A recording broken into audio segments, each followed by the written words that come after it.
നമസ്കാരം. ഇന്ന് നമുക്ക് പുതിയൊരു വിഷയം ചർച്ച ചെയ്യാം. ജീവിതം ഒരു ചൂതാട്ടം ആണോ? പറഞ്ഞാൽ ആരും വിശ്വസിക്കുമോ? വിശ്വസിക്കില്ലായിരിക്കാം. എന്നാൽ നമുക്ക് പുരാണ കഥകളിൽ പഠിപ്പിക്കുന്നത് അങ്ങനെയാണ്. ഒരു ചൂതാട്ടത്തിലൂടെ ഒരു സാമ്രാജ്യം തന്നെ നഷ്ടപ്പെടുന്നു, വനവാസത്തിന് പോകേണ്ടി വരുന്നു. അങ്ങനെ എല്ലാം നഷ്ടപ്പെടുന്ന ഒരു കഥയാണ് ജീവിതം ഒരു ചൂതുകളി എന്ന വ്യാസ മഹർഷിയുടെ ആത്മകഥയിലൂടെ നമ്മളെ പഠിപ്പിക്കുന്നത്. അപ്പോൾ അതിൽ പല വിധത്തിലുള്ള തട്ടിപ്പുകളും നടന്നതായി നമുക്കറിയാം. പാണ്ഡവപക്ഷവും കൗരവപക്ഷവും ചൂതുകളിൽ താല്പര്യമുള്ളവരായിരുന്നു. അതിൽ പിന്നെ ഒരു ശകുനി കൂടി ഉണ്ടെങ്കിൽ ഒന്നും പറയേണ്ടതില്ലല്ലോ. ശകുനി ഉള്ള പക്ഷം തീർച്ചയായിട്ടും ജയിച്ചിരിക്കും. ശകുനി എന്ന് പറഞ്ഞാൽ നിങ്ങൾക്ക് അറിയാമായിരിക്കും, എല്ലാവർക്കും അതിനെക്കുറിച്ച് വിശദീകരിക്കേണ്ട കാര്യം വരുന്നില്ല. അപ്പോൾ ചൂതാട്ടത്തിൽ ശകുനി ഉണ്ടെങ്കിൽ നമുക്ക് ഏത് പക്ഷവും പിടിച്ചടക്കാം എന്ന ഒരു അവസ്ഥയാണ്. അങ്ങനൊരു ധ്വര മുന്നിൽ നിൽക്കുന്നു. യുധിഷ്ഠിരന്റെ ചൂതുകളി ഭ്രാന്ത്, അതായത് യുധിഷ്ഠിരന്റെ ചൂതുകളി ഭ്രാന്ത് ഇല്ലായിരുന്നുവെങ്കിൽ ഒരുപക്ഷെ മഹാഭാരത യുദ്ധം തന്നെ നടക്കില്ലായിരുന്നു, അല്ലേ? ഈ ചൂതുകളിലൂടെയാണ് മഹാഭാരത യുദ്ധം നടന്നത്.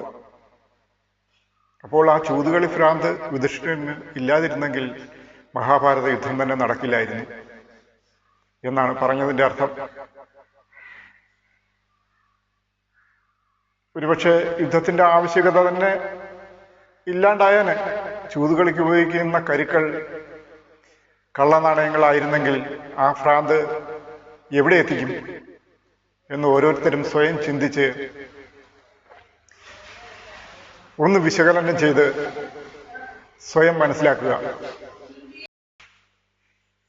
എന്നാൽ യഥാർത്ഥ ജീവിതമാകുന്ന ചൂതിനെത്തിയവർ ശകുനിയുടെ ചതിയിൽപ്പെട്ടപ്പോൾ ഭഗവാൻ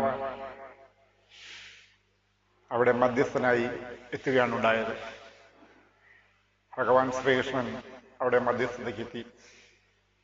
സൂചി കുത്താനുള്ള ഇടം അവർ നൽകാതിരുന്നപ്പോൾ യുദ്ധം ആസന്നമായി.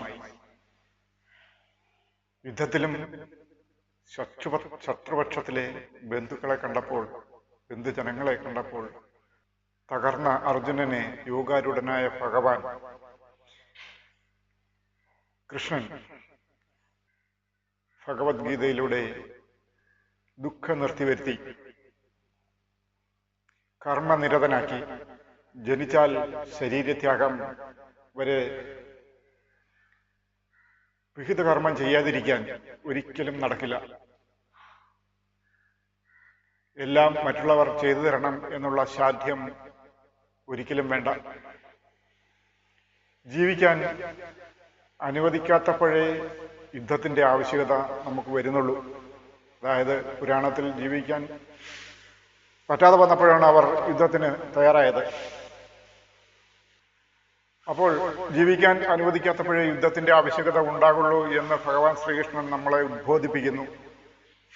അതാണ് ഉത്തിഷ്ഠിത ജാഗ്രത പ്രാപ്യവരാൻ നിബോധത.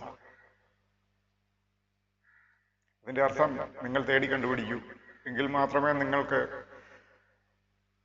ഈ യുദ്ധത്തിൽ, ജീവിതമാകുന്ന യുദ്ധത്തിൽ വിജയിക്കാൻ കഴിയൂ. ആത്മബോധത്തിലേക്ക് ഉണരുക എന്നാണ് ഈ പറഞ്ഞതിന്റെ സാരം. അപ്പോൾ നമ്മുടെ ജീവിതം ലക്ഷ്യത്തിലേക്ക് എത്തിക്കാൻ നമ്മൾ തന്നെ ശ്രമിക്കുക. മറ്റാരും ശ്രമിച്ചാൽ അത് നടക്കില്ല. അപ്പോൾ ഇനിയൊരു വീഡിയോയുമായി ഇനി അടുത്ത പ്രാവശ്യം കാണുന്നതുവരെ എല്ലാവർക്കും